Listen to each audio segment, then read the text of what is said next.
ಹಾಗಾದರೆ ರಾಹುಲ್ ಇಲ್ಲದ ಸಭೆಯಲ್ಲಿ ಸಿಎಂ ಹೇಳಿದ್ದೇನು? ಇದು ಪ್ರಶ್ನೆ. ಡಿಕೆಶಿಯ ಪವರ್ ಶೇರ್ ಪ್ರಸ್ತಾಪಕ್ಕೆ ಸಿಎಂ ಉತ್ತರ ಏನು? ಪಟ್ಟ ಬಿಟ್ಟು ಕೊಡೋದ್ರ ಬಗ್ಗೆ ಏನನ್ನೂ ಹೇಳಿಲ್ಲ ಸಿದ್ದರಾಮಯ್ಯನವರು. ರಾಹುಲ್ ಗಾಂಧಿ ಏನು ಹೇಳ್ತಾರೋ ನೋಡೋಣ. ರಾಹುಲ್ ಗಾಂಧಿ ಮೇಲೆ ಭರವಸೆಯನ್ನು ಇಟ್ಟಿದ್ದಾರೆ ಸಿದ್ದರಾಮಯ್ಯನವರು. ಅದು ಮೊದಲಿಂದನೂ ಅವರು ಅದನ್ನೇ ಹೇಳ್ಕೊಂಡು ಬಂದಿರೋದು.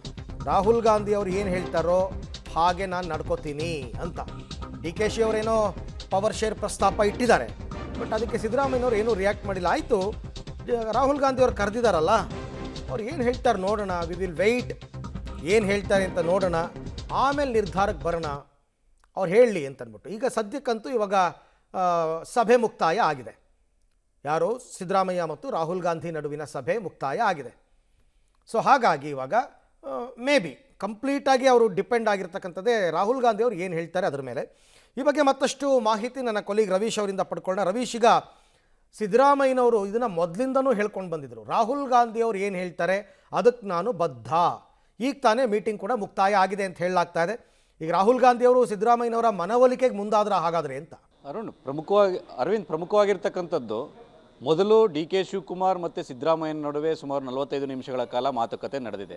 ಅದಕ್ಕೂ ಮೊದಲು ಕೆ ಸಿ ವೇಣುಗೋಪಾಲ್, ರಾಹುಲ್ ಗಾಂಧಿ ಮತ್ತು ಮಲ್ಲಿಕಾರ್ಜುನ್ ಖರ್ಗೆ ಅವರ ನಡುವೆ ಮಾತುಕತೆ ನಡೆದಿದೆ.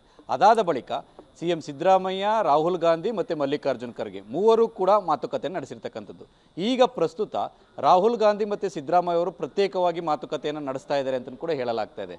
ಹಾಗಾಗಿ ಎಲ್ಲ ಸಭೆಗಳ ಮಧ್ಯೆ ಡಿ ಕೆ ಶಿವಕುಮಾರ್ ಅವರು ನೇರವಾಗಿ CM ಸಿದ್ದರಾಮಯ್ಯ ಅವರ ಬಳಿ ಬಿಟ್ಕೊಡಿ ಅಂತ ಕೇಳಿದ್ದಾರೆ ಅಂತ ಹೇಳಲಾಗ್ತಾ ಇದೆ. ಅಂದರೆ ಆ 45 ನಿಮಿಷಗಳ ಮಾತುಕತೆ ಸಂದರ್ಭದಲ್ಲಿ ಆಗಲೂ ಕೂಡ CM ಸಿದ್ದರಾಮಯ್ಯ ಅವರು ಎಸ್ ಆರ್ ನೋ ಅಂತ ಏನೂ ಹೇಳಿಲ್ಲ ಅನ್ನೋ ಮಾಹಿತಿ ಬರ್ತಾ ಇರ್ತಕ್ಕಂಥದ್ದು.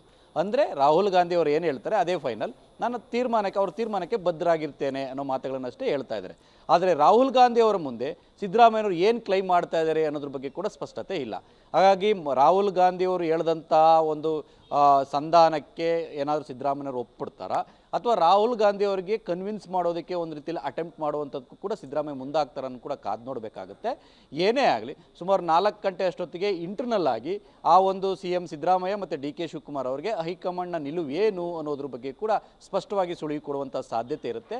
ಆದರೆ ಹೊರಗಡೆ ಓಪನ್ ಅಪ್ ಆಗಿ ಎಲ್ಲ ಒಂದು ಕಡೆ ಇಂಥವರೇ ಮುಂದುವರಿತಾರೆ, ಇವರು ಮುಂದುವರಿಯಲ್ಲ, ಡಿ ಕೆ ಶಿವಕುಮಾರ್ CM ಆಗ್ತಾರೆ ಅಥವಾ ಆಗಲ್ಲ ಅನ್ನೋದನ್ನು ಬಹಿರಂಗವಾಗಿ ಹೇಳೋದಕ್ಕೆ ಇನ್ನೊಂದಷ್ಟು ದಿನ, ಒಂದು ವಾರಗಳ ಕಾಲ, 15 ದಿನಗಳ ಕಾಲ ಟೈಮ್ ತೆಗೆದುಕೊಳ್ಳುವಂಥ ಚಾನ್ಸಸ್ ಜಾಸ್ತಿ ಇರುತ್ತೆ.